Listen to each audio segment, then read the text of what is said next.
ጤና ይስጥልን። የኒውስ ፕራይም ነው። አንኳር ጉዳዮችን በቅድሚያ ፕሬዝዳንት ዶናልድ ትራምፕ ለኢራን ባለስልጣናት የመጨረሻው ማስጠንቀቂያ ሰጥተዋል። በኢራን ላይ እጅግ የከፋ ቅጣት እንደሚከተልም በይፋ ዝቷል። አሜሪካ በኢራን ላይ ጥቃት ለመሰንዘር ዝግጁ ናት። ዝርዝሩን የምትሰሙት ይሆናል። ኢትዮጵያና ቻይና ያወጡትን የጋራ መግለጫ ታይዋን በይፋ ተቃወመች። ታይዋን አዲስ አበባን የቻይና ፕሮፓጋንዳ እያስተጋባች ነው ስትል የወቀሰችው ለምንድን ነው?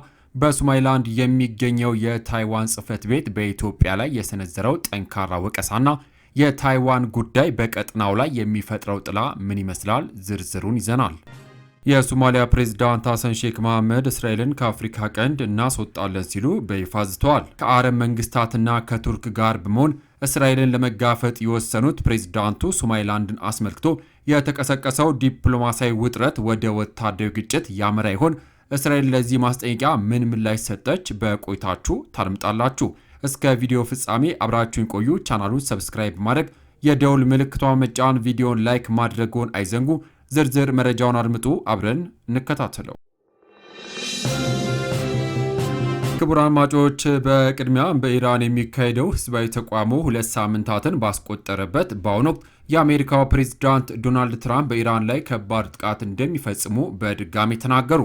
በምጣኔ ሀብታዊ ቀውስ ምክንያት በመንግስታቸው ላይ ተቃውሞ እያሰሙ ያሉት ኢራናውያን በተለያዩ የአገሪቱ ከተሞች በምሽት ሳይቀር አደባባይ እየወጡ ነው። በተቃውሞ ወቅት የጸጥታ ኃይሎች በሚወስዱት እርምጃ ህይወታቸው የሚጠፉ ሰዎች ቁጥር በየዕለቱ እየጨመረ ወደ 40 መድረሱን መብት ተቆጣጣሪ ቡድኖች እየተናገሩ ነው።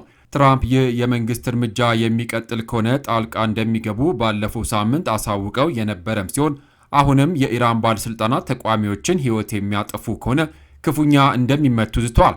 በተቃዋሚዎች ወቅት እንደሚያደርጉት ሁሉ ሰዎችን ህይወት ማጥፋት የሚጀምሩ ከሆነ ክፉኛ እንደምንመታቸው መንገር አለብኝ ሲሉ በአንድ የአሜሪካ ሬዲዮ ዝግጅት ላይ ተናግረዋል።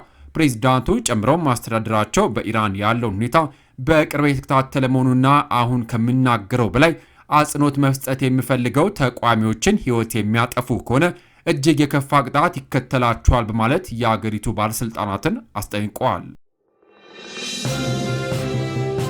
በሌላ ዜና ታይዋን ኢትዮጵያ ከቻይና ጋር ያወጣችውን የጋራ መግለጫ ተቃወመች። የቻይና የውጭ ጉዳይ ሚኒስትር በኢትዮጵያ ያደረጉትን ጉብኝት ተከትሎ የሁለቱ ሀገራት የውጭ ጉዳይ ሚኒስትሮች ያወጡትን የጋራ መግለጫ ታይዋን ተቃወመች።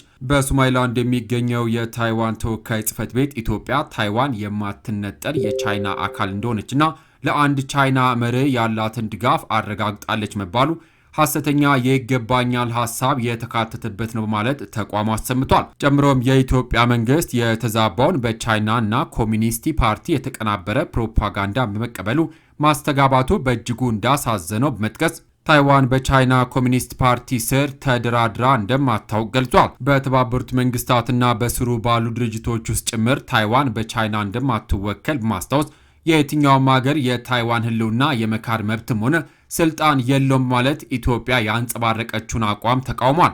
አክሎም የኢትዮጵያ መንግስት በጭፍን ቻይናን መከተል እንዲሁም ቻይና ቀጠናዊ ሰላምና መረጋጋትን ለመጉዳት ሆን ብላ የምታሰራጨውን ሐሳብና ድርጊት መቀበል እንዲያቆምም ጥሪ አቅርቧል።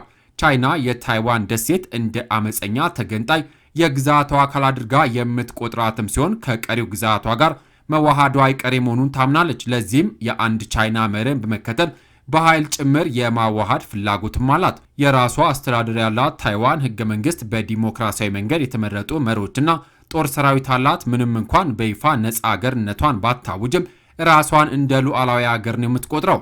ቻይና የየትኛውም የዓለም ሀገራት ለታይዋን የሀገርነት እውቅና እንዲሰጥ የማትፈቅድም ሲሆን ከሀገራት ጋር በሚኖራት ግንኙነት የአንድ ቻይና መርህንም እንዲቀበሉ ትፈልጋለች።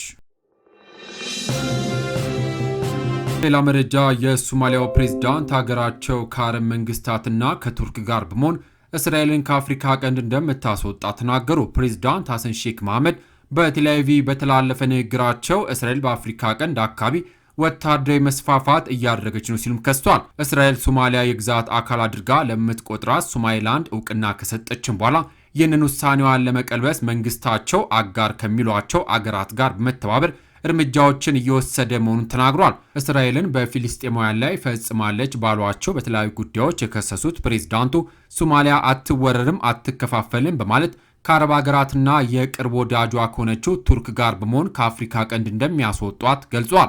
እስራኤል ከ2 ሳምንታት በፊት ለሶማሊላንድ የአገርነት እውቅና በመስጠት የመጀመሪያዋ አገር መሆኗን ተከትሎ ሶማሊያ ሌሎች አገራትና ተቋማት ተቋማቸውን አሰምቷል። ነገር ግን እስራኤል እውቅና የምትሰጠው ወይም ግንኙነት የምታደርገው በራሷ ውሳኔ ብቻ መሆኑን በመግለጽ በእውቅናዋ እንደምትጸናም አሳውቃለች። ከቀናት በፊትም የውጭ ጉዳይ ሚኒስትሯን ወደ ሶማሊላንድ በመላክ ይፋዊ ጉብኝት አድርገው የተጀመረው ግንኙነት እንደሚጠናከርም አሳውቃለች። አድማጮች ለሰዓቱ ብታደምጡት ብዬ በቬኔዙዌላ ጉዳይ የወጡት መረጃዎች እነዚህን ይመስሉ ነበረ። ከሰዓታት በኋላ በሌሎች በአዳዲስ መረጃ እስከምንገናኝ በያልንበት የዓለም ዳርቻ ቸር እንቆይ።